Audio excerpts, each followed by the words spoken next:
Olá, meus amores, tudo bem com vocês? Espero que vocês estejam super bem.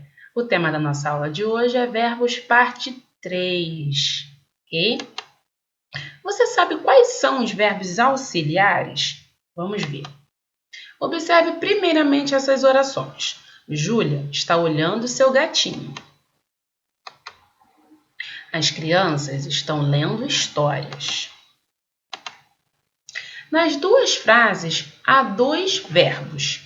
Estão lendo e também tem está olhando. Então, a palavra auxiliares nos lembra de suporte, de ajuda, não é verdade? Então, os verbos auxiliares, eles vão servir para ajudar um outro verbo, para dar uma ênfase, para dar um destaque para o outro verbo, para intensificar essa segunda informação desse segundo verbo. Os verbos auxiliares são aqueles que auxiliam a conjugação de outros verbos. São eles ter, haver, estar e ser. Na frase estão lendo, temos um verbo auxiliar, que é o estão, e um verbo principal, que é o lendo. Então, o ler nessa frase é a principal ação, embora a palavra estão também seja um verbo, porém, essa palavra estão, ela está naquele local ali para auxiliar, para conjugar o verbo lendo. Lá nos tempos, nos modos, na última aula que a gente teve, a gente viu lá sobre o pretérito mais que perfeito, que ele está em desuso. Então, a gente precisa de um verbo auxiliar e um verbo principal para poder conjugar os verbos. Então, a função do verbo auxiliar é de auxiliar o verbo principal. Ele está ali para propor um auxílio para o verbo principal.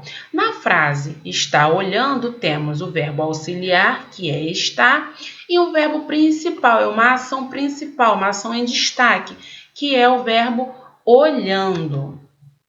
O verbo por, a gente viu na última aula uma coisinha assim bem rápida sobre o verbo por. Eu falei para vocês que a gente estaria vendo um pouquinho mais sobre o verbo por.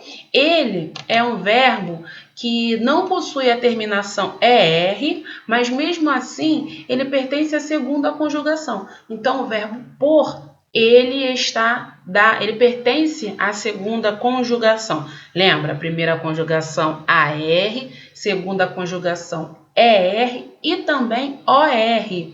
Terceira conjugação IR.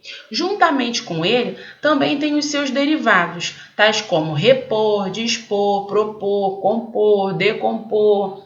Então, dentro desses verbos, todos esses que terminarem com OR, eles também estarão na segunda conjugação, ok? Quando conjugado, ele apresenta algumas diferenças quando comparados a outros verbos. Sabe por quê? Para que possamos entender essa diferença, faremos uma comparação entre o verbo cantar e o verbo pôr.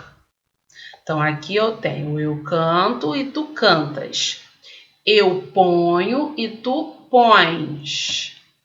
Você percebeu que o verbo cantar mantém o mesmo radical, que é o cante? Em todas as pessoas, então aqui, veja que ele não mudou. Cante, acrescentou o O. Cante, acrescentou o AS. Aqui, no por, no verbo por, ele não mantém o por, ele não mantém, tá vendo? Há uma mudança do radical, então ele é chamado de um verbo irregular. Na última aula a gente viu sobre os verbos irregulares, que são aqueles verbos que não mantêm o mesmo radical em todas as conjugações.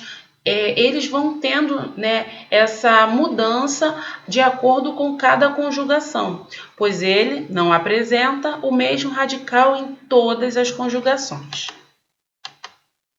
Então, aqui tem algumas conjugações do verbo por.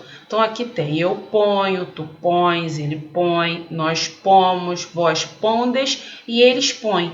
Veja que já no presente a gente percebe que o radical dele muda, não fica o mesmo. Então, aqui ele começa com pô, aqui ele começa com pu, aqui ele começa com pô, e aqui ele começa com pu e aqui ele está com pu. Então, veja que ele é irregular. Então, ele muda de acordo com o tempo, com o modo, com a pessoa. Então, isso, né, o verbo por, ele é um verbo da segunda conjugação que é apresentado como um verbo irregular por não apresentar o mesmo radical em todas as conjugações, ok? Agora é o momento de vocês realizarem as atividades com bastante atenção e com bastante capricho. Qualquer dúvida, pode ir lá no nosso grupo, tudo bem?